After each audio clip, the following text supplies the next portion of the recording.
Entonces, el tema que vamos a ver en la conferencia de hoy es el tema que tiene que ver con la parte tributaria de las entidades del sector solidario. Para ello es necesario hacer la siguiente introducción. Cuando estamos frente a una entidad con ánimo de lucro, o sea, que genera utilidades, esas utilidades, antes de ser repartidas a los dueños de la empresa o a los socios, es necesario que tributen, o sea, que paguen impuestos, principalmente el impuesto de renta. Es decir, las entidades que reciben utilidades del sector privado o público, que no tienen un régimen especial, ellas tienen que pagarle un impuesto de renta que oscila actualmente casi en el 33% de las utilidades netas. Y la diferencia es la que se le reparte a los socios. Claro está, previamente descontado lo que son las reservas y toda aquella serie de atribuciones que hace la Asamblea General de Socios para que no se reparta. Pero cuando estamos frente a una entidad sin ánimo de lucro, que se diferencia de las otras, en el sentido que no se pueden repartir utilidades en cabeza de los excedentes, en cabeza de los socios, sino que ese excedente tiene que distribuirse en una mayor cobertura, una mejor cobertura de los servicios que están recibiendo los socios. Ellos también tienen que pagar un impuesto de renta, que actualmente es del 20%. Sin embargo, ese impuesto de renta puede volverse exento en la medida en que puede invertir del Fondo de Educación ese impuesto en el año siguiente en una de las actividades meritorias establecidas en las que pueden desarrollar las entidades sin ánimo de lucro. Pero fíjense la especialidad precisamente es que, además que es menor al impuesto que pagan otras entidades, también puede volverse exenta. Pero para poder realmente inmiscuirse o catalogarla como una entidad que tenga este privilegio, hay que acogerse al régimen de tributación especial. Y ese régimen de tributación especial es el tema que vamos a observar en el día de hoy. Entonces, para ello, vamos a apoyarnos en las diapositivas que previamente le envié para efecto de desarrollar el tema. Entonces, les decía entonces que la ESAL, o sea, las entidades sin ánimo de lucro, tenían que cumplir estas características. ¿Ya? Son personas jurídicas legalmente constituidas que sus aportes de utilidades no son reembolsados a los dueños de la empresa o a los socios, ni distribuidos bajo ninguna modalidad, ni directa o indirectamente, ni durante su existencia, ni en el momento de su disolución o liquidación, puesto que persiguen un fin social. Y que además los rendimientos, o sea, los excedentes, se reinvierten en una mejor cobertura de servicios de los asociados. Esas son las dos características fundamentales. Pero tenemos unas características específicas, o sea, de cuáles son los ingresos con que se alimenta el patrimonio de esas ESAL. Y esos son dineros que se reciben por personas naturales o jurídicas, en este caso pueden ser un socio que sea una persona natural o una empresa, o también entidades públicas y personas naturales o jurídicas que hagan también sus aportes, pero a través del concepto de donación. Y esas entidades, para efecto de tener un tratamiento especial en cuanto a la tributación, pueden solicitar su calificación para pertenecer al régimen tributario especial. Pero para pertenecer al régimen tributario especial es necesario que dentro del objetivo social ellos desarrollen una actividad que la normatividad considera como actividad meritoria, que lo vamos a ver posteriormente. Además, esas entidades que pertenecen al régimen tributario especial, como son las asociaciones, las fundaciones y las corporaciones, van a tener un pago de impuestos equivalente al 20%, que va a ser totalmente menor al que paga normalmente una entidad con ánimo de lucro, que en este caso están pagando casi el 33%, o pagan el 33%. Y además, estaba comentándole que ese impuesto que están pagando, se puede puede volverse exento en la medida que ese impuesto, oígase bien, se utilice para el año siguiente en una de las actividades meritorias que se establece en el objetivo social. Hasta ahí vamos en la explicación. Y además le decía que una empresa asociativa, en cuanto a lo que es la interpretación desde el punto de vista legal y financiero de lo que es el patrimonio, debe cumplir los siguientes requisitos para considerarse una entidad sin ánimo de lucro. Y decíamos que el patrimonio de cualquier entidad, sea una entidad del sector privado o sector sin ánimo de lucro o público, y una entidad sin ánimo de lucro, son tres componentes: son la parte del aporte social, la parte del superávit y la parte de la reserva. En la entidad sin ánimo de lucro, el tratamiento de lo que son las reservas y el capital social son irrepartibles. O sea que una entidad sin ánimo de lucro no puede repartir ni las reservas ni la parte patrimonial. Y en cuanto a la parte de superávit, que es la que tiene que ver con la parte de los excedentes, esos excedentes se van a dedicar a qué, o se van a utilizar para qué, para la prestación de servicios de carácter social, o sea, la amplitud de la mayor cobertura de prestar servicios sociales a los asociados, o también se puede coger para que se aumente o crezcan estas reservas sociales que están acá en esta parte, y también a constituir fondos que son autorizados por la Asamblea General de Socios. O también se pueden utilizar esos excedentes para comprar o readquirir los aportes que tienen los socios que están en cabeza de ellos. Y les explicaba que en la parte patrimonial de las entidades sin ánimo de lucro hay que distinguir aquel capital que es que no se puede reducir y aquel capital que está en cabeza de los socios. Aquel capital que no se puede reducir por ley y por estatuto nunca puede cambiar y siempre tiene que tener ese capital ahí, porque ese es el que soporta la parte de respaldo de la situación financiera y económica de la entidad. Y aquellos que están en cabeza de los socios son los que realmente sirven para que la entidad, a través de la reserva y los fondos, puedan ser readquiridos. Eso vamos a ver cuando veamos el registro de las operaciones, las principales operaciones del sector solidario. Para pertenecer al régimen tributario especial hay que hacer un trámite y una calificación, ¿ya?, que le permita obtener una calificación o ser readmitido ante la DIAN para que puedan ser catalogados como pertenecientes al régimen de tributario especial. Y para eso tienen que hacer una tramitología.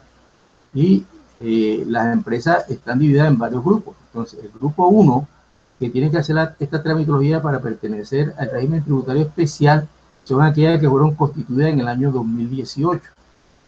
Estas entidades que fueron creadas en el 2018 pueden hacer ese trámite ese mismo año para obtener los beneficios del régimen tributario especial del año gradable de 2018. Pero este trámite de las empresas que fueron constituidas en el 2018, el trámite lo pueden hacer en cualquier momento. Para eso tienen que llenar una serie de requisitos. Y les comentaba que el primer requisito es verificar una información en el RUT o actualizar una información en el registro único tributario para que se vayan realmente inmiscuyendo en la calificación del régimen tributario especial. ¿Cuál es la información que ellos deben verificar o actualizar en el registro único tributario? Primero, los datos de ubicación de la entidad estén completos y correctos. Ustedes saben que a veces las entidades cambian de dirección o están arrendadas y de pronto es difícil que la DIAN se comunique, ya sea virtualmente o por medio de comunicación, otro medio de comunicación, con esas entidades. Entonces, en el RUT hay que poner esa entidad y esa es la que va a tener como medio de comunicación la DIAN con esa entidad. Entonces, hay que estar verificando los datos de ubicación que estén completos y correctos. Tiene que tener mecanismo de firma electrónica. O sea, esta entidad tiene que, fíjense bien, tramitar la firma electrónica, que no es más que la firma a través de lo que es Muisca, o sea, la plataforma que tiene para manejar los impuestos la DIAN, para que el representante legal no tenga la necesidad de ir allá a la oficina de la DIAN, sino que desde su oficina pueda hacer alguna tramitología y si se sigue una firma, la pueda tramitar a través de esa plataforma. El tercer la tercera información que tiene que verificar en el RUT es que el RUT tiene una casilla 53. Entonces, en esa casilla 53 que es responsabilidad, hay que registrarse en el código 05. El código 505 dice que son los impuestos sobre renta y complementario ordinario, ¿ya? O sea, que está sometida al impuesto de renta y complementario ordinario, ¿ya? No está exento, sino que va para un impuesto un impuesto menor. También el punto 4, también se van a la casilla 70, donde hizo beneficio y registrar el código 2, ya ahí se está identificando el código como una entidad sin ánimo de lucro. Punto 5 es los datos de identificación y nombre de representante legal sean correctos. A veces de pronto cambia el representante legal por una asamblea, alguna cosa, entonces siempre hay que poner el representante legal, que es el que está en el certificado de Cámara de Comercio. En el 6, el punto 6, en la casilla 88, entidad y vigilancia de control. O sea, aquí, ¿qué entidad se dedica al control y la vigilancia? De pronto es la super solidaria, de pronto es la superfinanciera. Entonces, hay que tener claro quién es la entidad y hay que presentarlo en el RUT, en la casilla 6, en el punto 6, en la casilla 88, qué entidad es la que va a vigilarla y controlarla. El punto 7, que por lo menos una de las actividades económicas registradas en el RUT corresponde a una actividad meritoria, lo establece el artículo 359 del Código Tributario. O sea, hay que también señalar cuál es la actividad que desarrolla, pero tiene que ser una actividad meritoria para que se le vaya dando la calidad de entidad sin ánimo de lucro perteneciente al régimen tributario especial. Segundo punto, ya actualizaron el RUT, entonces hay que diligenciar una información donde también se exige para ir obteniendo esa calificación. ¿Cuál es esa información? O sea, hay que tener a la mano los estados financieros de la entidad, o sea, los estados financieros del periodo en el cual se está solicitando la calificación al régimen tributario especial. Lo está solicitando en el 2008, tiene que ser, y lo está necesitando en marzo, tiene que ser los estados financieros lo más probable, de pronto lo de febrero, de pronto a 31 de diciembre de 2017. Segundo, certificación de requisitos del representante legal o revisor fiscal del respectivo año, de que trate el numeral 13 del parágrafo segundo del artículo 364 del Código Tributario. O sea, hay que tener una certificación de representante, cuáles son los requisitos que debe tener el representante legal o el revisor fiscal para poder estar desempeñándose en esa calidad, en esa entidad. ¿Y esa certificación quién la da? La da la parte de la parte administrativa, ¿ya? Ya que sí están cumpliendo los requisitos del representante legal y el revisor fiscal. 4. Hay que también tener a la mano la copia de la escritura pública en caso que la entidad sin ánimo de lucro haya elevado, fíjese bien, a documento de escritura pública la constitución de esa entidad sin ánimo de lucro. O en su defecto, si no tiene escritura pública, el documento privado o el acta de constitución donde legalmente se constituyó esa entidad sin ánimo de lucro. Eso hay que tenerlo, correcto, hay que tenerlo a la mano. También hay que sacar el certificado de existencia y representación legal. ¿Quién lo da? Lo da la Cámara de Comercio. En ese certificado lo importante es que figure cuáles son los administradores, tienen que estar en concordancia con el punto 2, quiénes son sus administradores, quiénes son los representantes legales y los miembros del consejo y órganos directivos, cuando ya se hayan constituido y vive el lugar. Entonces, también hay que sacar el certificado de Cámara de Comercio, certificado de existencia y representación de la Cámara de Comercio, donde se tenga esta información. Y también hay que tener copia del acta de la Asamblea General o máximo órgano de dirección en la que se autoriza al representante legal para que solicite que esa entidad pertenezca y sea calificada, según el caso, como entidad de régimen tributario especial. O sea, no basta con que se tenga la intención por parte de la administración o representante legal el hecho de pertenecer a el régimen tributario especial, sino que eso la Asamblea General de Socios tiene que aprobarlo y autorizarlo para que el representante legal haga el trámite de esa entidad para que pertenezca al régimen tributario especial. O sea, fíjense que estos son documentos que hay que tener, diligenciarlos en la parte de buscar la calificación al régimen tributario especial.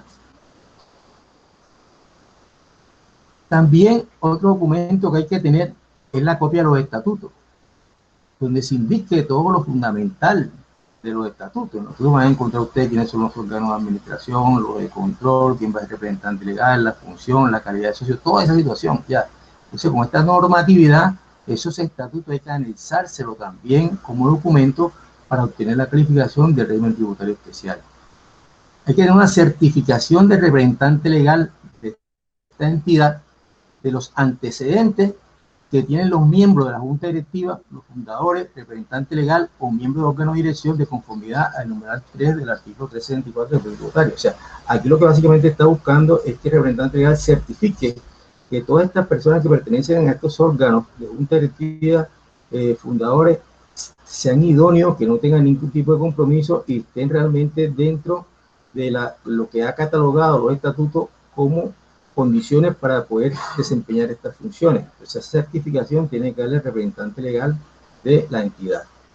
Y por último, el acta de la Asamblea General o máximo órgano de dirección que indique el estado de las asignaciones permanentes de los años graduales anteriores de conformidad con el artículo. O sea, ustedes saben que hay personas que de una u otra forma son empleados de la entidad y entonces esos empleados de la entidad se les asignan o si le colocan unos honorarios o unos sueldos, entonces en el acta tiene que estar constituida cuánto se le va a pagar a esas personas, porque realmente eso también lo exige la DIAN y de pronto para efecto de observar si de pronto hay incompatibilidad, ¿ya? En el sentido o se está violando la parte normal cuando se pueden escoger personas que no pueden trabajar con la empresa por tener grado de afinidad o de consanguinidad. Y también por la parte de la retefuente que de pronto hay que hacerle a las personas que deben en eso. Entonces, toda esta documentación, o sea, los puntos 8, son documentos que requiere la entidad tener a la mano para poder enviárselo a la DIAN y que la DIAN empiece a calificar si pueden realmente pertenecer al régimen tributario especial. Tercer paso. Una vez que tienen ustedes esos documentos, hay que meterse en una plataforma que es el Sistema Informático Electrónico Régimen Tributario Especial, que se maneja con la sigla CIER, o sea, Sistema Informático Electrónico de Régimen Tributario Especial. ¿Con el fin de qué? Con el fin de que ustedes, óyase bien, a través de esta plataforma monten toda esa información que ustedes ya han recopilado físicamente y la vayan montando en esa plataforma. Entonces, ustedes, aquellos que ya tienen experiencia en la parte del manejo de declaración de renta, ustedes saben que cada vez que hay que montar información en la DIAN se hace a través de lo que son los prevalidadores, ¿verdad? Que también son también herramientas electrónicas que se tienen para que esa información llegue a la DIAN sin ningún tipo de inconveniente y que esté válida y correctamente evidenciada. Entonces, una vez que están en el sistema informático electrónico de régimen tributario especial, cogen esa información y la cargan a través de los prevalidadores. Por lo menos en el formato 25, el prevalidador que maneja el formato 2530, ahí van a montar la información de quiénes son los fundadores. En el 2531, que es otro formato, van a colocar las informaciones que ejercen cargos gerenciales directivos de control. En el formato 2532 van a colocar cuáles son las donaciones y así sucesivamente. Van a tener una serie de formatos que van a permitir toda esa información que vimos en la diapositiva anterior, montarla en el CIER. ¿Ya? Se van montando ahí. También hay que evidenciar por ese prevalidador también el formato 2545, 252245. Y ahí mismo se adjuntan a través de esta plataforma todos esos documentos soporte. Se van juntando, se escanean y se envían o se mandan por archivo. Ustedes saben cómo hacer eso. Como ya se tiene una firma electrónica, el representante legal firma electrónicamente y presenta la solicitud de calificación ante la DIAN. O sea que el tercer paso es mandar electrónicamente toda la información que se tiene a través de este sistema informático electrónico de régimen tributario especial. El cuarto punto. Como la entidad tiene una página web, y si no la tiene, tiene que hacerla, una página web. Las entidades sin ánimo de lucro tienen que tener una página web, porque uno de los requisitos para efecto de poder tener la calidad de perteneciente al régimen tributario especial es que debe publicar en el sitio web de la entidad de manera simultánea. Las entidades que soliciten ser calificadas en el régimen tributario especial deberán publicar en su sitio web por el término de 10 días calendario la información y sus anexos presentados en la solicitud de calificación a través del CIEP mencionados en los pasos 2 y 3. Vamos a buscar los pasos 2 y 3. El formato 5235 y los documentos soporte. ¿Ah? Entonces, fíjense que además de que va a montar la información en el CIEP, tienen la página web que también mostrárselo para que el público se entere de que ella está buscando la calificación del régimen tributario especial. ¿Ya? Lo tiene que montar y eso tiene que ser público. ¿Por qué? Porque de pronto, dígase bien, ahí se pueden haber requerimientos por parte de la comunidad, de un socio, de cualquier persona que de pronto no esté conforme con esto y puede realmente temporalmente, mientras califica la DIAN. Pero vamos a retomar desde aquí. Ya ustedes con la diapositiva vamos a retomar desde aquí.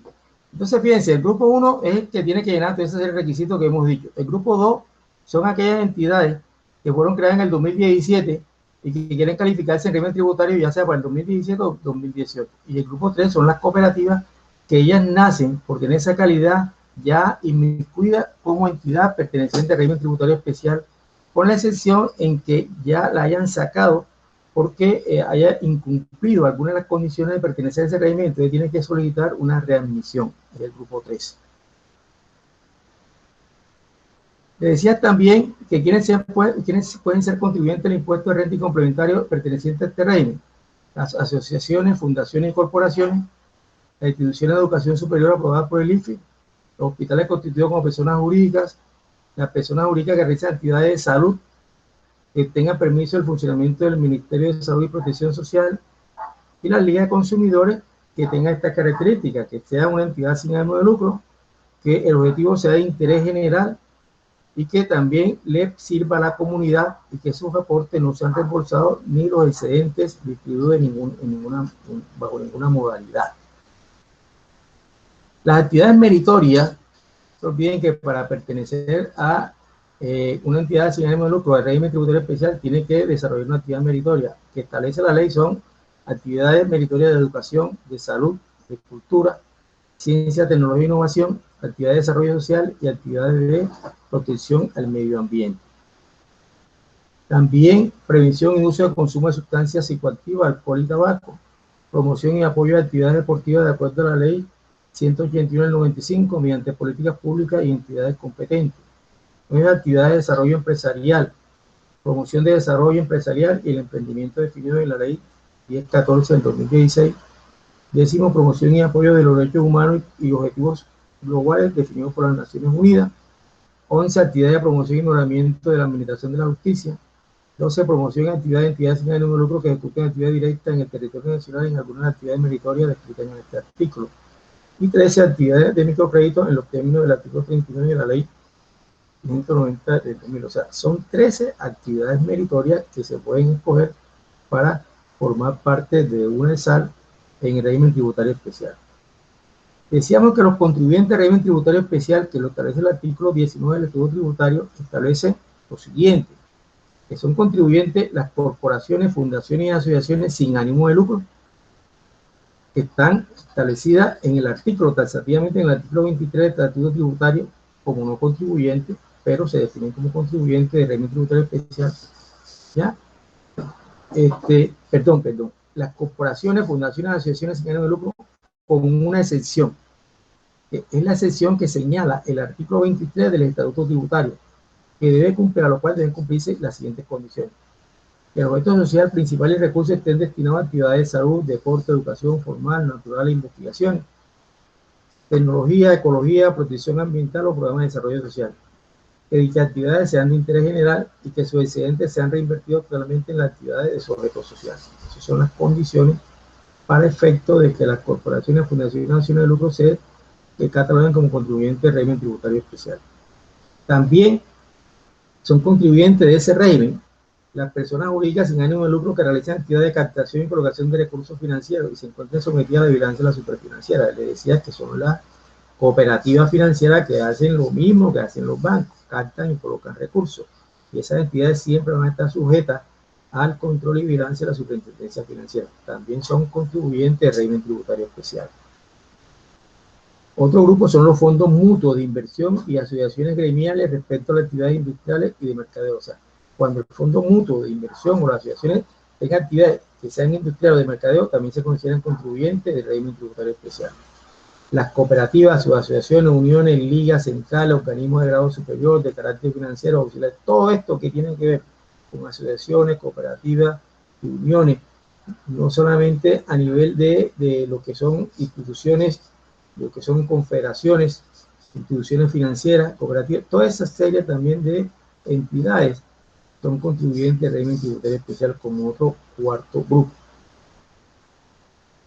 Y otras consideraciones que se tienen es que ese pago del 20% que se hace sobre el excedente antes de impuesto puede ser exento en la medida, oígase bien, que ese dinero o ese valor, las cooperativas lo utilicen a financiar cupos y programas de educación formal en instituciones autorizadas por el Ministerio de Educación Nacional.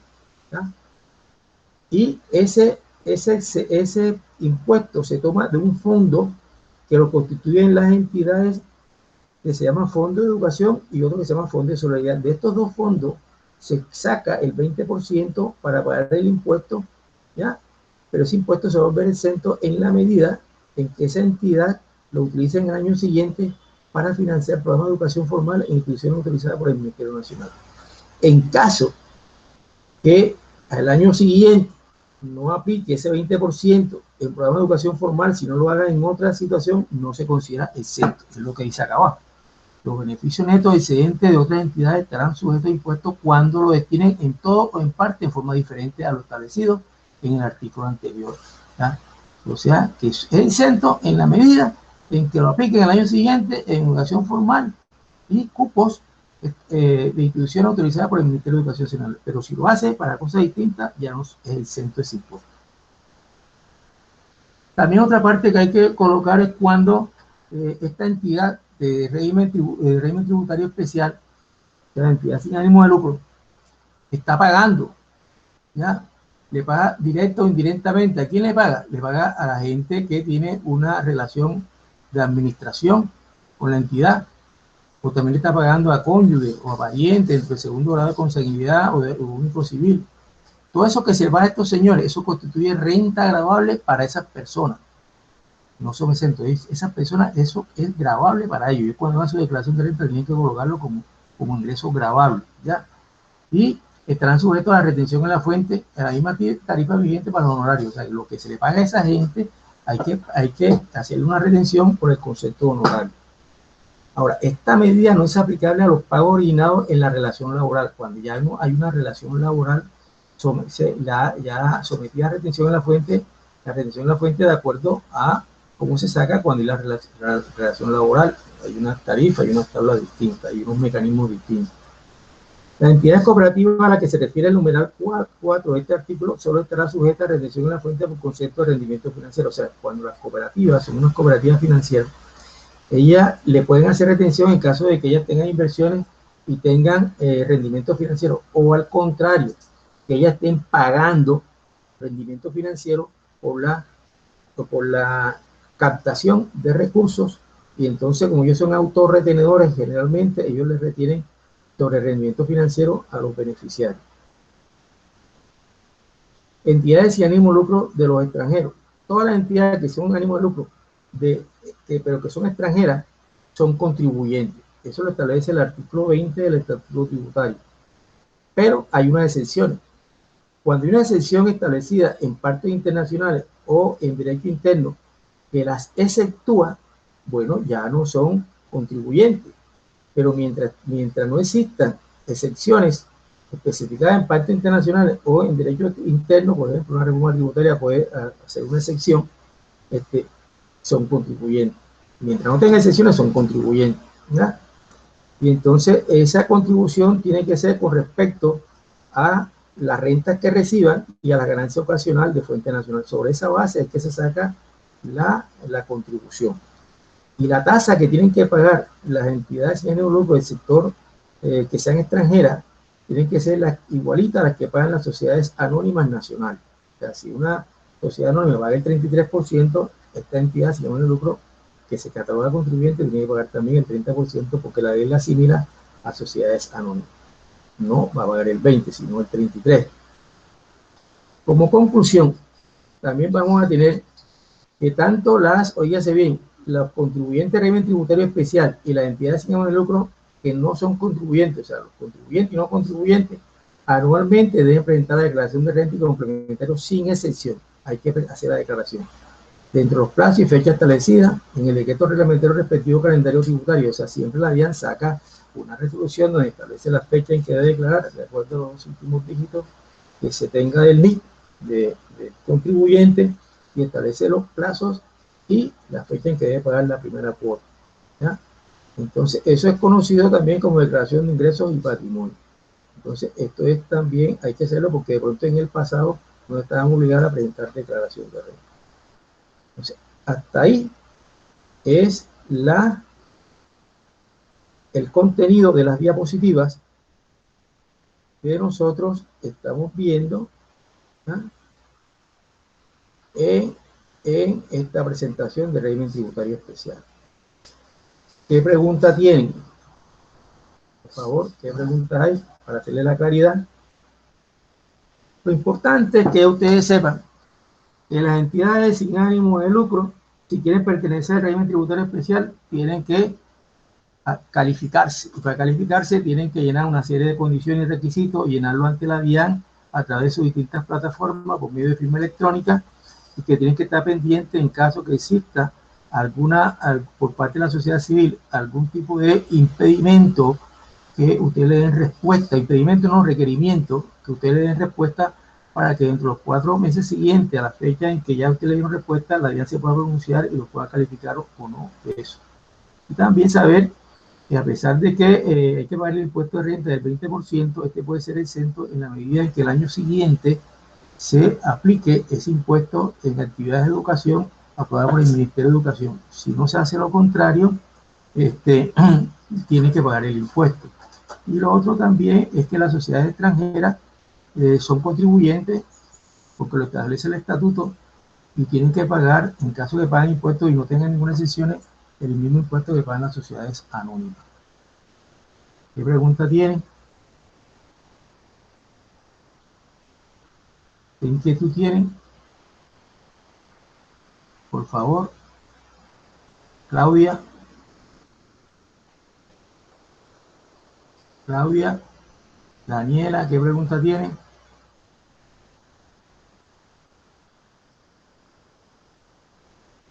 ¿No hay ninguna pregunta?